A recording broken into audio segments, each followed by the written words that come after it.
Hey everyone, today we pick up in the middle of Peter and John's trial. One council member, a Pharisee and teacher of the law named Gamaliel, well respected by the people, stood up and ordered that the apostles be taken outside for a few moments.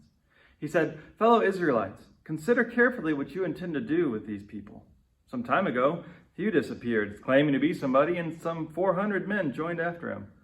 But he was killed, all of his followers scattered, and nothing more came of it. Afterward, at the time of the census, Judas the Galilean appeared and got some people to follow him in a revolt. He was killed too, and his followers scattered far and wide. Here's my recommendation in this case. Distance yourselves from these men. Let them go. If their plan or activity is of human origin, it'll end in ruin. But if it originates with God, you won't be able to stop them.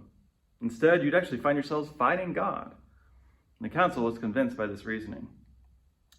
As Christians, I think we appreciate Gamaliel's perspective here, mainly because, we know that God is behind what Peter and the apostles are doing. So we just know he's right. But what about all the times when we don't know for certain?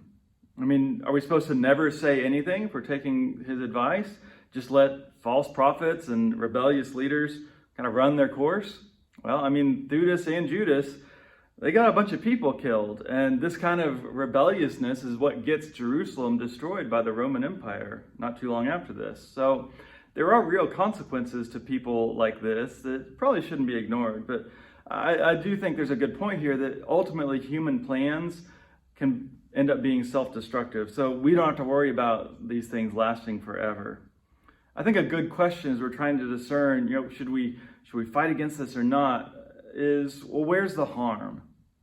The apostles here were mainly harming the reputation of these self-righteous religious teachers.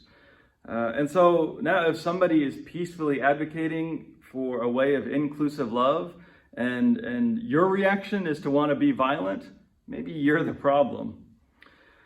I think we're also seeing here that we don't have to be passive just because we believe that God's mission won't fail, as if it's just going to happen without us no matter what we do. Instead, I think we should see this as an encouragement for us to participate in God's mission.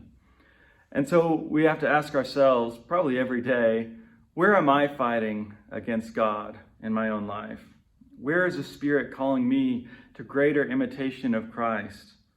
The good news, I guess, is that God is never going to give up on you and want to include you in that.